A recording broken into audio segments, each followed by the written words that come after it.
Hello दोस्तों, Hindi horror stories channel पे आप सभी का स्वागत है।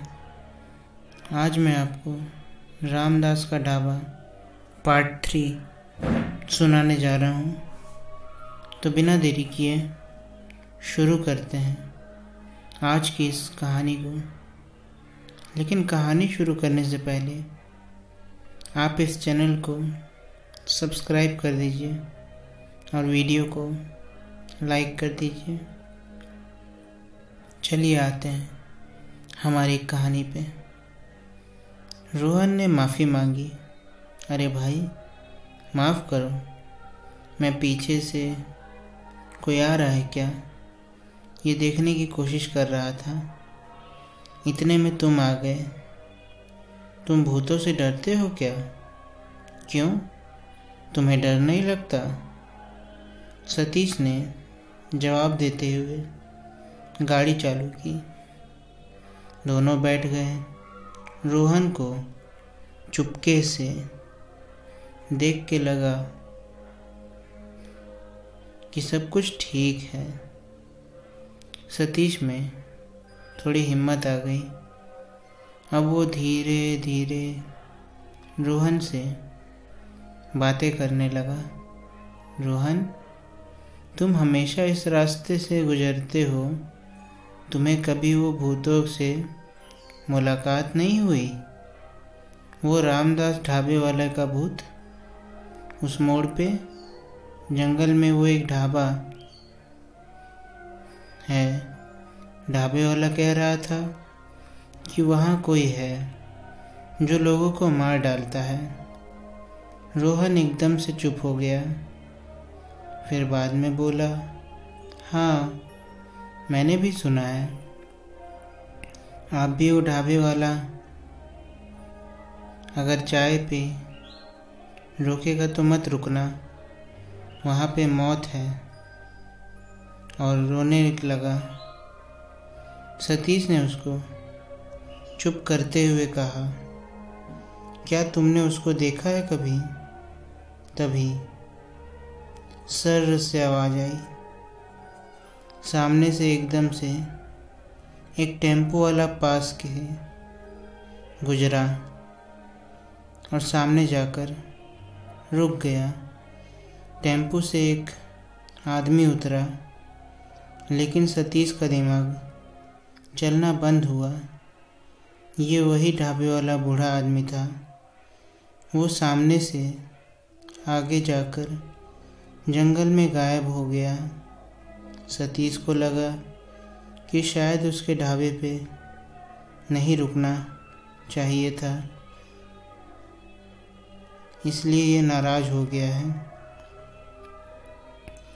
कुछ आधा घंटा बाइक चलाने के बाद देखा कि सामने एक मोड़ पे बहुत रोशनी दिख रही है और वो मोड़ पे लिखा हुआ बोर्ड दिख रहा था, रामदास का ढाबा। लेकिन वो ढाबे को देखने के चक्कर में सतीश वो बोर्ड पढ़ नहीं पाया। वहाँ देखा तो एक बड़ा सा ढाबा था। दूर से देखा तो कुछ लोग वहाँ बैठे थे, लेकिन सन्नाटा था। वह बहुत सतीश ने थोड़ा रुकना ही बेहतर समझा। साथ में रोहन था, तो अब सतीश को डर नहीं लग रहा था। सतीश ने अपनी बाइक साइड में लगाई और उतरकर पीछे देखा तो रोहन गायब था। सतीश को लगा कि उसको भी जल्दी की यूरिन आई होगी, इसलिए भाग गया होगा। एक आदमी उसको पूछने आ गया, साहब चाय पियोगे? सतीश ने कहा, नहीं, मैं अभी पी के आया हूँ। तभी वो आदमी ज़रा गुस्से से बोला, क्यों साहब, उस ढाबे वाले ने रामदास ढाबे वाले के बारे में बताया क्या? वो हमेशा मेरी बदनामी करते रहता है और मेरे ग्राहक भगाता है। आप आओ साहब, बैठो। सतीश को अब कुछ समझ नहीं आ रहा था। रोहन और वो ढाबे वाला सच बोल रहा था या झूठ। रामदास का ढाबा तो यहाँ है, फिर वो दोनों उसकी बुराई क्यों कर रहे थे? यहाँ तो सब कुछ ठीक है। सतीश को अब बहुत बड़ा झटका लगा, मानो उसकी जान ही निकल गई थी। जैसे ही वो अंदर गया, अंदर एक कोने में उसको एक सफ़ेद कपड़े में बैठा हुआ एक लड़का दिखाई दिया। वो रो रहा था और उसके कपड़े फटे हुए थे, कुछ जगह से जले हुए थे। सतीश ने थोड़ा और गौर से देखा तो वो थोड़ा पहचाना सा लग रहा था। अरे ये तो रोहन है, ये यहाँ क्या कर रहा है और यहाँ कहाँ से आया? वो तो बाहर था। सतीश रोहन के पास जाकर बैठ गया। रोहन पूरी तरह आग में जैसे झुलसते हैं वैसे ही दिख रहा था। यहाँ सब देख के अब सतीश को समझते देर नहीं लगी, यह वो फंस चुका था। रोहन जो मिला था रास्ते में, वो भी रामदास के ढाबे का ही शिकार था।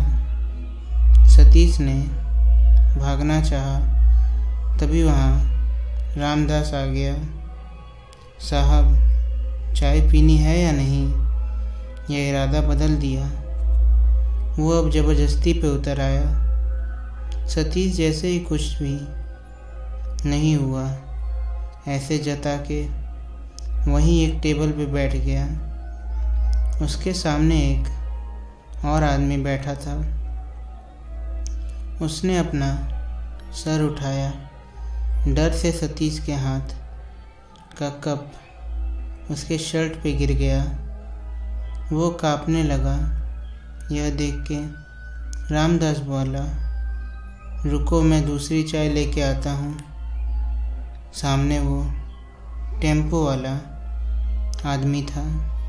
वो और कोई नहीं, वो वही ढाबे वाला था जिसने सतीश को अपने ढाबे पे रात को रुकने के लिए कहा था।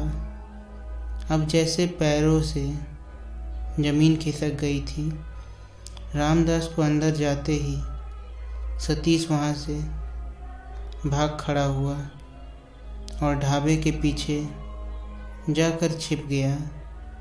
उसने जो कुछ भी सुना था वो सच था। वो ढाबे वाला और रोहन अब भूत बन चुके हैं। दोनों भी उसको बचाना चाहते थे, लेकिन अब क्या, वो तो अब फंस चुका था। क्या करें, यह सोच रहा था कि रामदास की चिल्लाने की आवाज़ आई, कहाँ भाग गया? तुम्हारा वक्त हो चुका है।